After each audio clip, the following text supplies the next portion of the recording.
Bonsoir coach. Bonsoir. Alors coach, votre réaction sur le résultat de la rencontre de ce soir. Haïti a chuté lourdement face au Honduras 3-0. Oui, il n'y a pas eu photo sur le match. À partir du moment où on entame le match à la mi-temps et que l'on a déjà perdu 45 minutes, c'est difficile, délicat. Ça devient une mauvaise habitude puisque ça avait été le cas également au Costa Rica. On ne peut pas entamer les matchs dans la réaction. On savait que une des qualités fortes du Honduras, c'était de porter le combat sur l'agressivité. Force est de constater qu'on n'a pas été à la hauteur aujourd'hui, en tout cas sur la première mi-temps, dans ce domaine. Ok. Décortiquez pour nous la première période d'Haïti face au Honduras. Tout simplement, on s'est fait manger dans le domaine de l'agressivité. Je pense que tactiquement, on a su rectifier par notre positionnement les difficultés qu'on pouvait rencontrer en début de match au milieu par leur dispositif, et notamment la présence d'Ariaga aux côtés de Flores. Mais encore une fois, on a manqué d'agressivité, mais je dirais que ce soit offensivement ou défensivement. Puisque, in fine, oui, on va voir les défenseurs sur les buts encaissés, mais je pense qu'offensivement aussi, on a eu quelques situations, on n'a pas été juste dans le dernier geste et on a manqué de ce petit supplément d'âme pour espérer bousculer une équipe à domicile et une équipe de qualité. Encore sur les 45 premières minutes, coach. Vous vous sentez un peu trahi par vos joueurs ou bien c'est votre discours qui ne passait pas? Pas trahi par mes joueurs. Encore une fois, quand on joue, il y a un adversaire. Aujourd'hui, il a été plus fort que nous, plus fort dans ses qualités que l'on connaissait. Voilà, on n'a pas su répondre présent à ce niveau-là ou trop tardivement.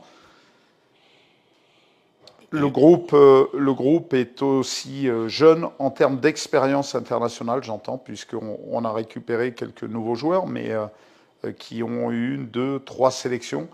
Voilà, je pense que ça joue aussi à ce niveau-là. Les rencontres internationales sont différentes de ce que l'on peut avoir, même dans des championnats européens. Donc on est, oui, forcé de constater, encore en phase d'apprentissage.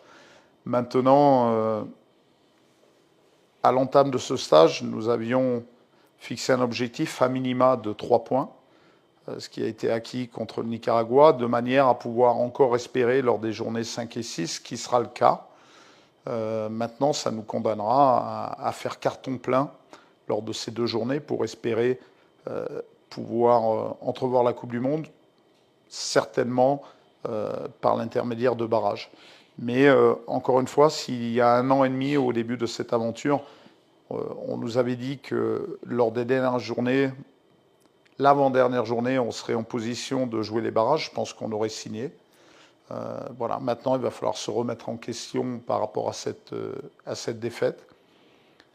Essayer de rectifier certaines choses et de bien bosser sur le prochain match à venir, à savoir le Costa Rica.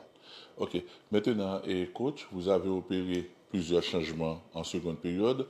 Qu'est-ce qu'il y a eu d'intéressant? Qu'est-ce que ces changements ont apporté pour vous et de positif? Alors, j'ai changé 2 joueurs à la mi-temps, mais j'aurais pu en changer beaucoup plus. Voilà, un réajustement. Je voulais aussi avoir quelques réponses. Je pense que même à 3-0, il fallait convaincre les garçons que ce n'était pas perdu. Parce que une qualification, c'est un travail de longue haleine, ça peut se jouer à la fin au goal average. Donc il fallait relever la tête et puis essayer de marquer un but pour éventuellement mettre le doute chez l'adversaire, comme on avait pu le faire contre le Costa Rica.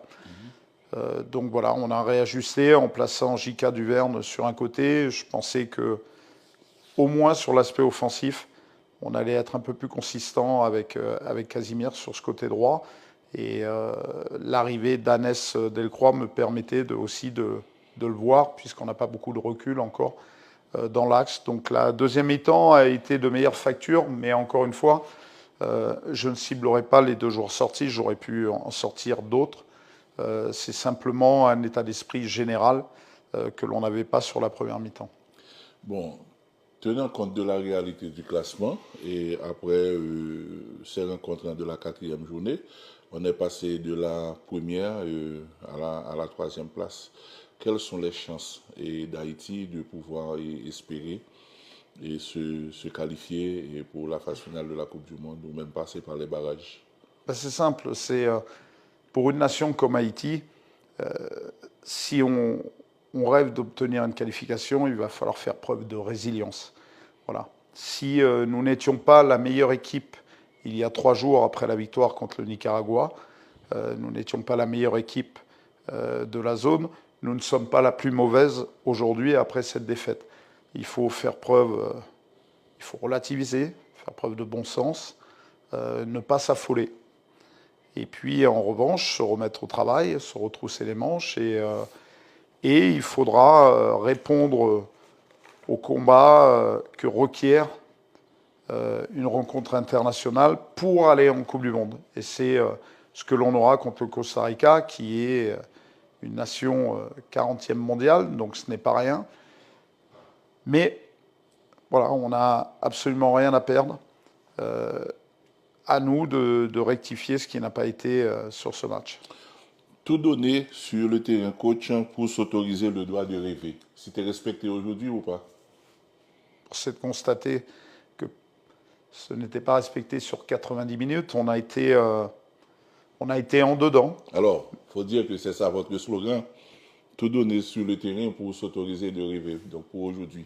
Je pense que c'est un slogan que tu as capté sur un instant T. Mais d'une manière générale, oui, ne pas abandonner. Et encore une fois, faire preuve de résilience. On sait qu'en termes d'individualité, une équipe, ce n'est pas une addition d'individualité. Il faut que collectivement, on soit connecté. Force est de constater qu'aujourd'hui, on l'était un peu moins qu'il y a 3 jours. Ok. Maintenant, coach, je pense que c'est la dernière question.